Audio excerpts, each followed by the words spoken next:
पण जे खातं ते अडवून बसलेत, स्वतः बसलेत त्या खात्यामध्ये, ते खातं चालवता येत नाही ना, मंत्रिपद चालवायची त्यांना क्षमता पण आहे.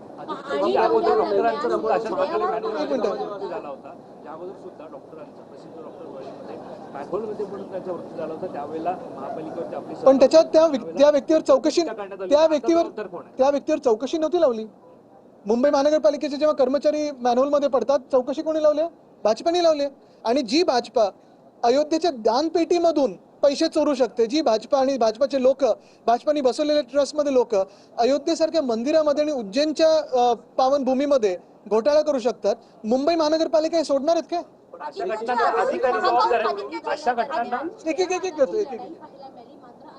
उपमहापौर बोलतात की महापौरांवर कारवाई झाली पाहिजे, कारण त्या देखील आजच्या परिस्थितीला तेवढा प्रॉब्लेम हाच झालाय की मिंदे गट आणि भाजप एकमेकांचे पाय कापण्यात एवढं व्यस्त आहे की मुंबईकरांची सेवा करण्यासाठी, महाराष्ट्राची सेवा करण्यासाठी यांना वेळ नाहीये. मिंदे गट, तुम्हाला मध्येही सांगितलं तर मिंदे गटाचं सुरू झालंय ऑपरेशन देवेंद्र फडणवीस, आणि हे ऑपरेशन देवेंद्र फडणवीस यशस्वी करण्यासाठी त्यांना इकडून तिकडून खासदार, आमदार, नगरसेवक विकत घ्यायला लागतात. हे विकत घेण्यासाठी पैसे काढतात, ते कॉन्ट्रॅक्टर्स कडून काढतात, अयोध्येच्या मंदिरातून काढतायत, उज्जैनमधून काढतायत, आणि हे सगळं एका बाजूला होत असताना मुंबईकरांचे तुम्ही हाल बघताय. आधी कधी दुर्दैवी घटना कुठच्याही पातळीवर झाली असती तर त्याच्यावर लगेच चौकशी झाली होती, त्याच्यावर पुढे कारवाई झाली होती. पण ह्याच्यात उलट चौकशी हे महानगरपालिकेच्या कर्मचाऱ्यांवर लावतात. आज महानगरपालिकेच्या कर्मचाऱ्यांनी देखील का काम करावं ह्या महापौरांसाठी? पहिला प्रश्न विचारलेला. आदित्यजी महापौर अजून तिथे पोहोचलेला नाहीयेत आणि 15 मिनिटात पोहोचतायत असं त्यांच्या ओएसडी कडनं आता मेसेज आलेला आहे. नेमके महापौर गेल्या कुठे असा प्रश्न सगळ्या मुंबईकरांना पडलेला आहे. काय आपण पाहिलं असेल, किशोरीताई विरोधी पक्ष नेते तिथे जाऊन पाहणी करून, मागे परवा पण जी घटना घडली तिथे पण जाऊन आल्या. महापौरांना तिथे वेळेत पोहोचवण्याची भीती कदाचित महानगरपालिकेत असेल, कारण कदाचित त्यांच्यावरच परत चौकशी लागेल. संशय जे महापौर घेतात ते स्वतःच्या यंत्रणेवर घेतात. कारवाई करणं गरजेचं आहे, पण चुकून जर कोणी त्या मॅन्युअल मध्ये पडलं असेल तर त्याच्यावर चौकशी. जर इथे तिथे आता एकच आहे, महापौरांनी हे बोलावं नाही की ते मॅन्युअल पण बांगलादेशांनी बनवलं होतं.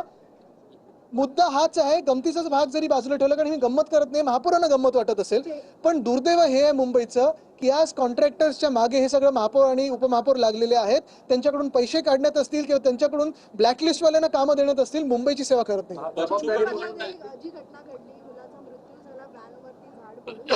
तीन अधिकाऱ्यांना निलंबित केलेलं आहे, पण जे बीएमसीचे सुप्रिंटेंडेंट आहेत जितेंद्र परदेशी यांच्यावर अद्यापही कोणती कारवाई. आणि जर आपण पाहिलं असेल पत्र ते हे 1-1.5 महिन्यापूर्वीच आहे.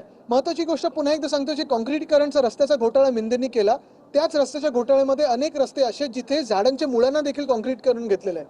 त्याच्यातलंच असं एक झाड होतं, तुम्ही पाहिलं असेल ती जी चिठ्ठी पाठवली अंतर्गत नोट जी होती त्याच्यामध्ये लिहिलेलं आहे की या झाडामधून धोका आहे, तुम्ही ह्याच्यावर कारवाई करा. एका बाजूला झाडांची छाटणी काय पूर्ण कापूनच टाकतात कुठे तर जिथे कापायला नाही पाहिजे, जंगलांमध्ये, कांदळवनामध्ये, आणि दुसऱ्या बाजूला ट्रिमिंग जे करणं गरजेचं आहे मॉन्सून पिरूचं, ते पण हे करत नाहीत. नैतिकता आणि जबाबदारी जी आपण महापौरांकडून मागत आहोत ते भाजपच्या महापौर आहेत. नैतिकतेची खरं तर स्वीकार करायचाच असेल तर केंद्र सरकारने अयोध्येच्या घोटाळ्यासाठी पण केलं पाहिजे, उज्जैनच्या घोटाळ्यासाठी केलं पाहिजे, नीटच्या पेपरसाठी केलं पाहिजे, टीईटीच्या पेपरसाठी केलं पाहिजे, एमपीएससीच्या घोटाळ्यासाठी केलं पाहिजे. पण नैतिकता ही भाजपमध्ये नाही. आणि दुर्दैवाने जर आपण पाहिलं असेल, सगळे जे मुख्यमंत्री एक एक भाजप बनवत चाललेले देशभरात, त्यांच्यावर घोटाळ्यांचे आरोप होते, पुरावे होते, ते जेव्हा भाजपच्या वॉशिंग मशीन मध्ये येतात तेव्हा मुख्यमंत्री बनतात.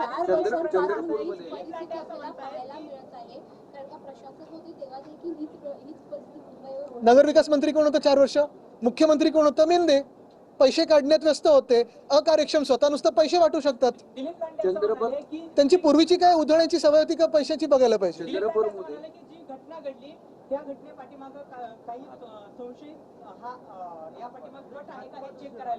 ह्याच प्रॉब्लेम आहे मुंबईकरांना. तुम्ही संशय घेताना तुम्ही एक तर स्वतः पक्ष बदलता, तुम्ही कॉन्ट्रॅक्टर्सच्या मागे हात धुवून लागता पैसे काढायला, पण जेव्हा काहीतरी घटना घडते, कोणीतरी बिचारा त्याच्यात पडतं, जसं परवा महानगरपालिकेचे कर्मचारी पडले, आज जी व्यक्ती पडली त्याची पण चौकशी करतील. एवढे निर्लज्ज झालेले आहेत की सगळं काही ढकलायचं दुसऱ्यांवर आणि मोकळं होऊन जायचं, हेच त्यांचं चालतं.